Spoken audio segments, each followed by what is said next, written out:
noche tuvo dificultades para dormir. Vio 13 cebras cubiertas de sangre en un tío vivo que giraba frenéticamente hasta que se convirtió en una espiral impetuosa, un torbellino rosado, sangriento, rodeada por animales cada vez más indiferenciados, cuyos agudos chillidos cortaban el aire en oleadas decrecientes, y él estaba en el centro. El antiguo temor aferró su corazón, el antiguo temor del abuelo, el terrible temor ancestral a la noche y a los lechos mortuorios, al sueño y a los cantos fúnebres, a las danzas antiguas, una obsesión, una pesadilla con el reloj del abuelo que emitía musicalmente el tic-tac de la fatalidad, el resbalón junto al borde, la caída y la caída y la caída, por siempre jamás. Amén. Letras para no dormir. Noches de terror para leer en libertad. Apaga la luz. Escucha.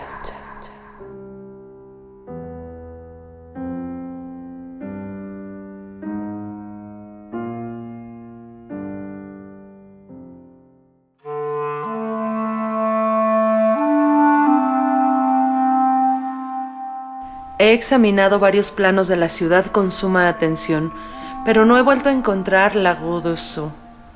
No me he limitado a manejar mapas modernos, pues sé que los nombres cambian con el paso del tiempo. Muy al contrario, me he sumergido a fondo en todas las antigüedades del lugar y he explorado en persona todos los rincones de la ciudad, cualquiera que fuese su nombre, que pudiera responder a la calle que en otro tiempo conocí como Rue du Sceau.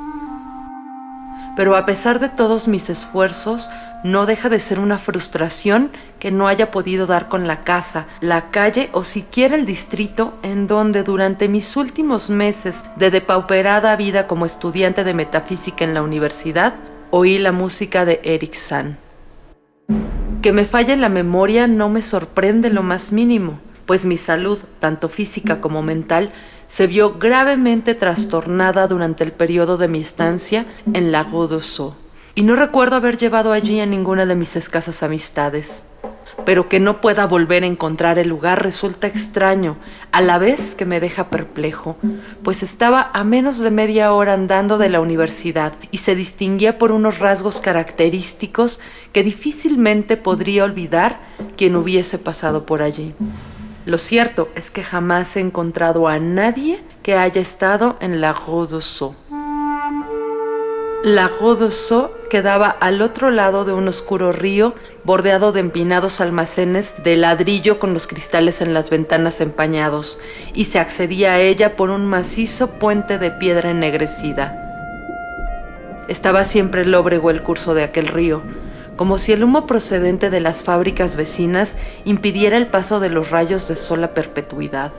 Las aguas despedían asimismo un hedor que no he vuelto a percibir en ninguna parte y que quizás algún día me ayude a dar con el lugar que busco, pues estoy seguro de que reconocería ese olor al instante. Al otro lado del puente podían verse una serie de calles adoquinadas y con raíles. Luego venía la subida, gradual al principio, pero de una pendiente increíble a la altura de la Rue du Sceau. Jamás he visto calle más angosta y empinada como la Rue du Sceau. Cerrada a la circulación rodada, casi era un precipicio consistente en algunos lugares en tramos de escaleras que culminaban en la cresta de un impresionante muro cubierto de hiedra. El pavimento era irregular, a veces unas losas de piedra, otras adoquines y a veces pura y simple tierra, con incrustaciones de vegetación en un color verdoso y grisáceo. Las casas altas, con los tejados rematados en pico, increíblemente antiguas, y estaban inclinadas a la buena de Dios, hacia adelante o hacia un lado. De vez en cuando podían verse dos casas con las fachadas frente por frente e inclinadas hacia adelante, hasta el punto de formar casi un arco en medio de la calle. Lógicamente, apenas luz alguna llegaba al suelo que había debajo de ellas. Entre las casas de uno y otro lado de la calle había unos cuantos puentes elevados. Los vecinos de aquella calle me producían una extraña impresión. Al principio pensé que era debido a su natural silencioso y taciturno, pero luego lo atribuí al hecho de que todos allí eran ancianos. No sé cómo pude ir a parar a semejante calle, pero no fui yo, ni mucho menos, el único que se mudó a vivir a aquel lugar. Había vivido en muchos sitios destartalados, de los que siempre me había visto desalojado por no poder pagar la renta, hasta que finalmente un día me di de bruces con aquella casa medio en ruinas de la Rue d'Ossau, que guardaba a un paralítico llamado Blandot. Era la tercera casa según se miraba desde la parte superior de la calle, y la más alta de todas con diferencia. Mi habitación estaba en el 5º piso. Era la única habitada en aquella planta, pues la casa estaba prácticamente vacía. La noche de mi llegada oí una música extraña procedente de la buhardilla que tenía justo encima, y al día siguiente inquirí al viejo Blandot por el intérprete de aquella música. Me dijo que la persona en cuestión era un anciano violinista de origen alemán, un hombre mudo y un tanto extraño que firmaba con el nombre de Erich Sand y que por las noches tocaba en una orquestilla teatral. Y añadió que la afición de Sand a tocar por las noches a la vuelta del teatro era el motivo que le había llevado a instalarse en aquella alta y solitaria habitación abuhardillada, cuya ventana de gablete era el único punto de la calle desde el que podía divisarse el final del muro en declive y la panorámica que se ofrecía del otro lado del mismo. En adelante no hubo noche que no oyera Sand, y aunque su música me mantenía despierto, había algo extraño en ella que me turbaba. No obstante ser yo escasamente conocedor de aquel arte, estaba convencido de que ninguna de sus armonías tenía nada que ver con la música que había oído hasta entonces, de lo que deduje que tenía que tratarse de un compositor de singular talento. Cuanto más la escuchaba, más me atraía aquella música, hasta que al cabo de una semana decidí darme a conocer a aquel anciano. Una noche, cuando Sand regresaba del trabajo, le salí al paso del rellano de la escalera y le dije que me gustaría conocerlo y acompañarlo mientras tocaba. Era pequeño de estatura, delgado y andaba algo encorvado, con la ropa desgastada, ojos azules, una expresión entre grotesca y satírica y prácticamente calvo. Su reacción ante mis primeras palabras fue violenta a la vez que temerosa. Con todo, el talante amistoso de mis maneras acabó por aplacarlo, y a regañadientes me hizo señas para que lo siguiera por la oscura, agrietada y desvencijada escalera que llevaba a la buhardilla. Su habitación, una de las dos que había en aquella buhardilla de techo inclinado, estaba orientada al oeste, hacia el muro que formaba el extremo superior de la calle. Era de grandes dimensiones y aún parecía mayor por la total desnudez y abandono en que se encontraba. Por todo mobiliario había una delgada armadura metálica de cama, un deslustrado lavamanos, una mesita, una gran estantería, un atril y 3 anticuadas sillas. Apiladas en desorden por el suelo se veían multitud de partituras. Las paredes eran de tableros desnudos y lo más probable es que no hubieran sido revocadas en la vida. Por otro lado, la abundancia de polvo y telarañas por doquier hacían que el lugar pareciese más abandonado que habitado. En suma, el bello mundo de Erich Sand debía sin duda encontrarse en algún remoto cosmos de su imaginación. Indicándome por señas que me sentara, mi anciano y mudo vecino cerró la puerta, echó el gran cerrojo de madera y encendió una vela para aumentar la luz de la que ya portaba consigo. A continuación sacó el violín de la polillada funda y cogiéndolo entre las manos se sentó en la menos incómoda de las sillas. No utilizó para nada el atril, pero sin darme opción y tocando de memoria, me deleitó por espacio de más de 1 hora con melodías que sin duda debían ser creación suya. Tratar de describir su exacta naturaleza es prácticamente imposible para alguien no versado en música. Era una especie de fuga con paisajes reiterados, verdaderamente embriagadores, pero en especial para mí por la ausencia de las extrañas notas que había oído en anteriores ocasiones desde mi habitación. No se me iban de la cabeza aquellas obsesivas notas, e incluso a menudo las tarareaba y silbaba para mis adentros, aunque sin gran precisión. Así que cuando el solista depuso finalmente el arco, le rogué que me las interpretara. Nada más oír mis primeras palabras, aquella arrugada y grotesca faz perdió la expresión benigna y ausente que había tenido durante toda la interpretación, y pareció mostrar la misma curiosa mezcolanza de ira y temor que cuando lo abordé por primera vez. Por un momento intenté recurrir a la persuasión, disculpando los caprichos propios de la senilidad. Hasta traté de despertar los exaltados ánimos de mi anfitrión, silbando unos acordes de la melodía escuchada la noche precedente. Pero al instante hube de interrumpir mis silbidos, pues cuando el músico mudo reconoció la tonada, su rostro se contorsionó de repente, adquiriendo una expresión imposible de describir, al tiempo que alzaba su larga, fría y huesuda mano, instándome a callar y no seguir la burda imitación. Y al hacerlo demostró una vez más su rareza, pues echó una mirada expectante hacia la única ventana con cortinas, como si temiera la presencia de algún intruso. Una mirada doblemente absurda, pues la buhardilla estaba muy por encima del resto de los tejados adyacentes, lo que la hacía prácticamente inaccesible. Y además, por lo que había dicho el portero, la ventana era el único punto de la empinada calle desde el que se podía ver la cumbre por encima del muro.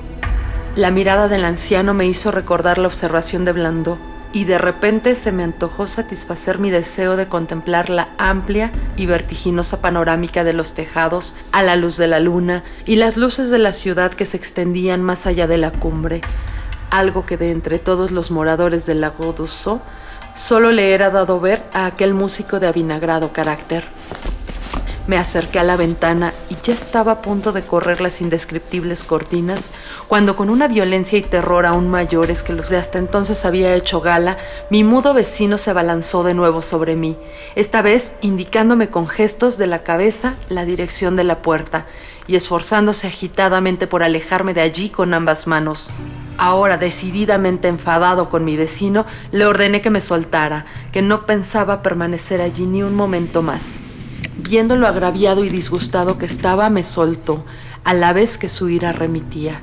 Al momento volvió a agarrarme con fuerza, pero esta vez en tono amistoso, y me hizo sentarme en una silla. Luego, con aire meditabundo, se acercó a la desordenada mesa, cogió un lápiz y se puso a escribir en un francés forzado, propio de un extranjero. La nota que finalmente me extendió era una súplica en la que reclamaba tolerancia y perdón. En ella Sand decía ser un solitario anciano, afligido por extraños temores y trastornos nerviosos relacionados con su música, amén de otros problemas.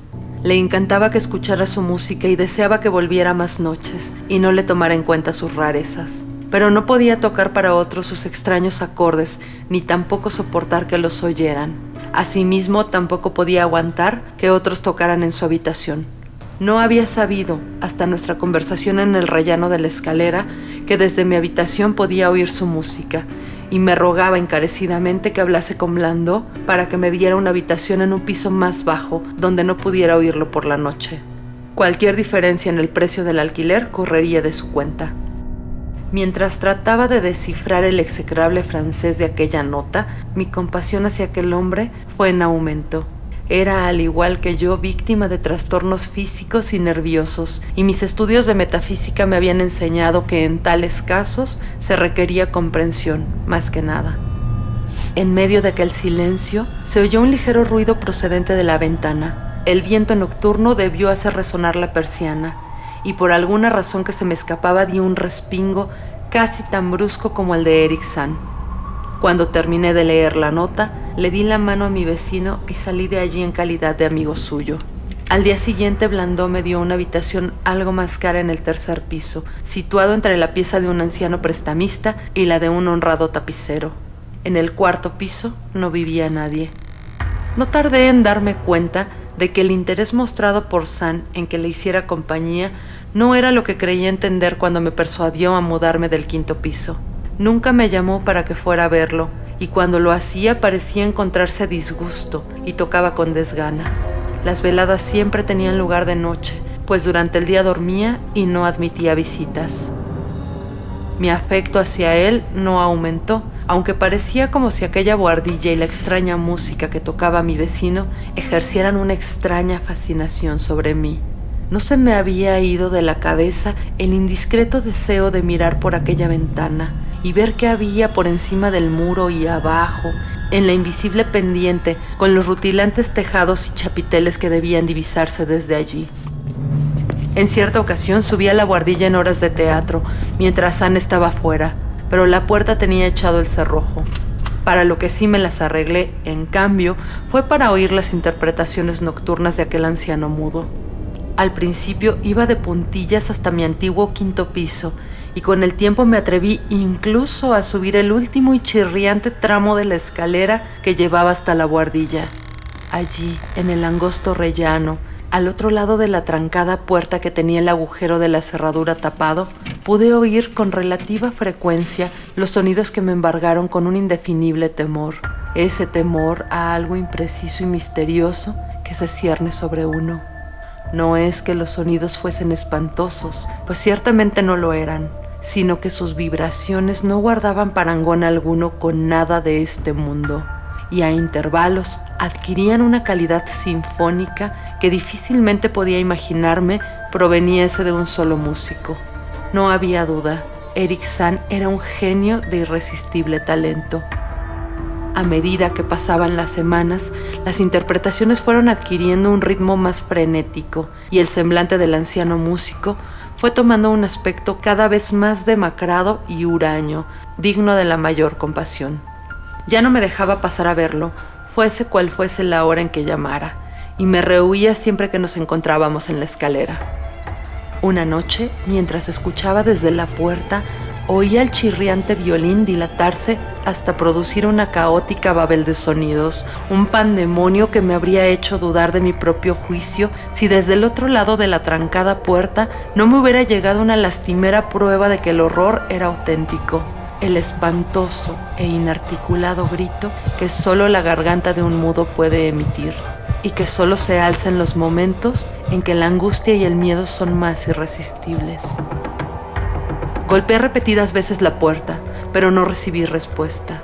Luego aguardé en el oscuro rellano, temblando de frío y miedo, hasta que oí los débiles esfuerzos del desventurado músico por incorporarse del suelo con ayuda de una silla. Creyendo que recuperaba el sentido tras haber sufrido un desmayo, renové mis golpes al tiempo que profería en voz alta mi nombre con objeto de tranquilizarle. Oía a Sand tambaleándose hasta llegar a la ventana y cerrar las cortinas y el bastidor, y luego dirigirse dando traspiés hacia la puerta, que abrió de forma vacilante para dejarme paso. Esta vez saltaba a la vista que estaba encantado de tenerme a su lado, pues su descompuesta cara resplandecía de alivio mientras me agarraba del abrigo como haría un niño de las faldas de su madre. Presa de patéticos temblores, el anciano me hizo sentarme en la silla, mientras él se dejaba caer en otra, junto a la que se encontraban tirados por el suelo el violín y el arco. Durante algún tiempo permaneció inactivo, haciendo extrañas inclinaciones de cabeza, pero dando la paradójica impresión de escuchar intensa y temerosamente. A continuación pareció recobrar el ánimo y, sentándose en una silla junto a la mesa, escribió una breve nota. Me la entregó y volvió a la mesa, poniéndose a escribir frenética e incesantemente.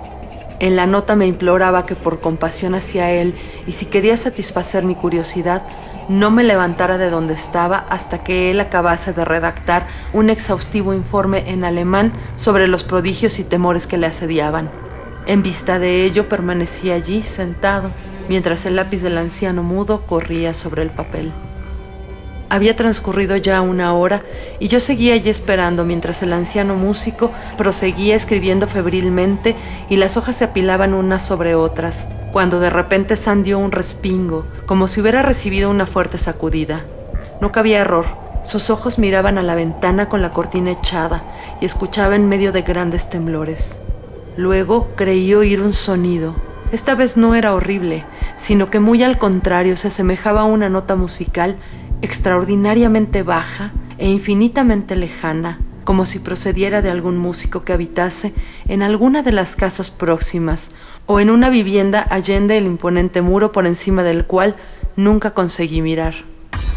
El efecto que le produjo a Sam fue terrible, pues soltando el lápiz se levantó al instante, cogió el violín entre las manos y se puso a desgarrar la noche con la más frenética interpretación que había oído salir de su arco, a excepción de cuando lo escuchaba del otro lado de la trancada puerta.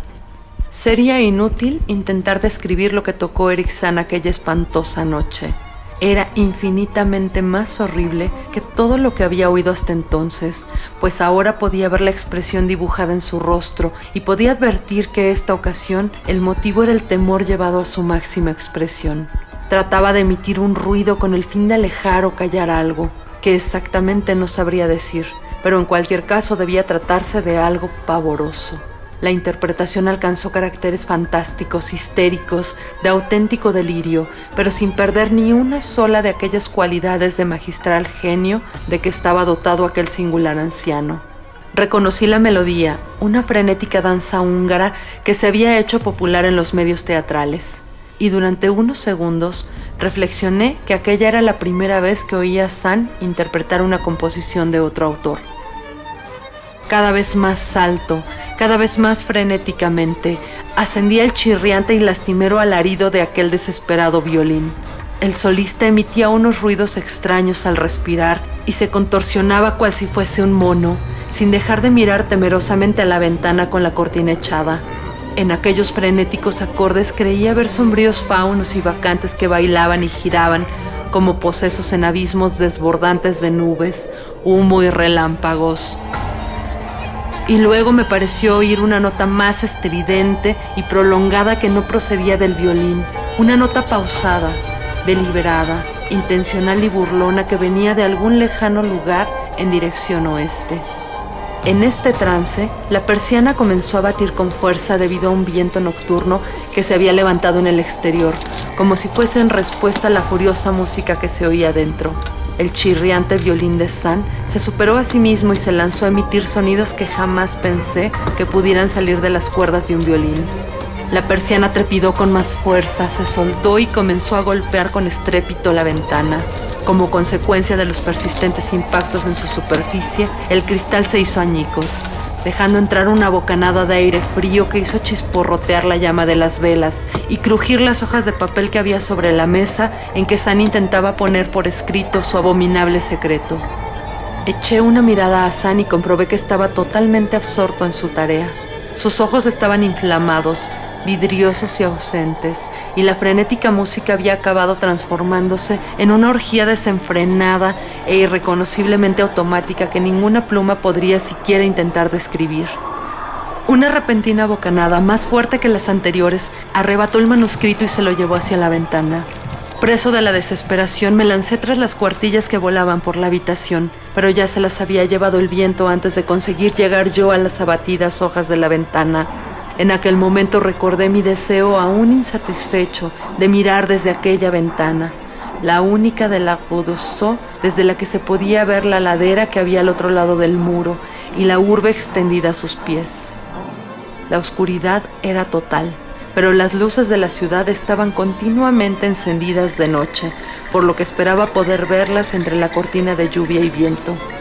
Pero cuando miré desde la ventana más alta de la buhardilla, mientras las velas seguían chisporroteando y el enajenado violín competía con los aullidos del nocturnal viento, no vi ciudad alguna debajo de mí, ni percibí el resplandor de ninguna luz cordial procedente de calles conocidas, sino únicamente la oscuridad del espacio sin límites, un espacio lleno de música y movimiento, sin parecido alguno con ningún otro rincón de la tierra.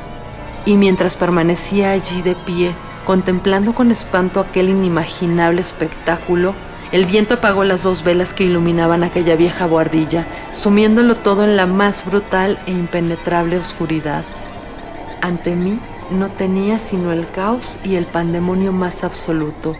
A mi espalda, la endiablada enajenación de aquellos nocturnales desgarros de las cuerdas de violín.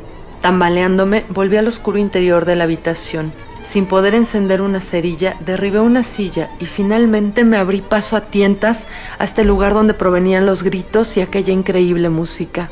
Debía tratar de escapar de aquel lugar en compañía de Erikson, cualesquiera que fuesen las fuerzas que hubiera que vencer. En cierto momento me pareció como si algo frío me rozara y lancé un grito de espanto, pero este fue sofocado por la música que salía de aquel horrible violín. De repente, en medio de aquella oscuridad total, me rozó el arco que no cesaba de rasgar violentamente las cuerdas, con lo que pude advertir que me encontraba cerca del músico. Tanteé con las manos hasta tocar el respaldo de la silla de San. Seguidamente palpé y agité su hombro en un intento de hacerlo volver a sus cabales.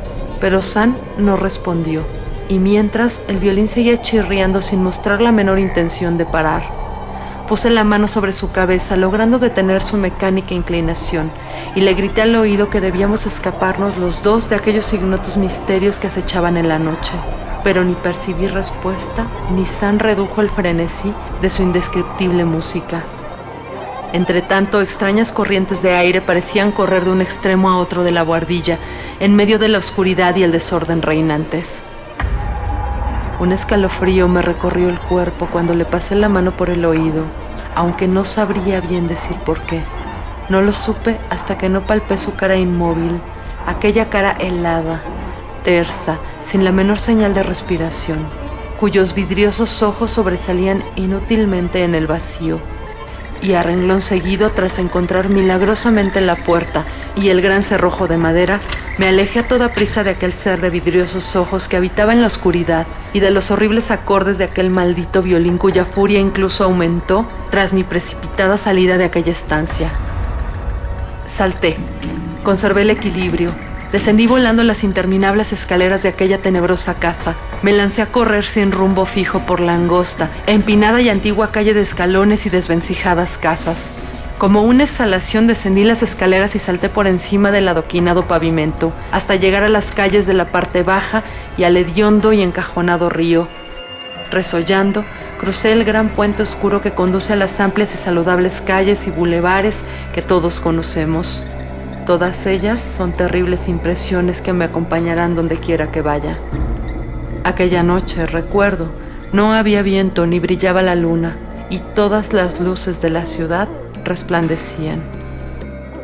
A pesar de mis afanosas pesquisas e indagaciones, no he vuelto a localizar la Godosó, pero no puedo decir que lo sienta demasiado, ya sea por todo esto o por la pérdida en insondables abismos de aquellas hojas con apretada letra que únicamente la música de Eric San podría haber explicado.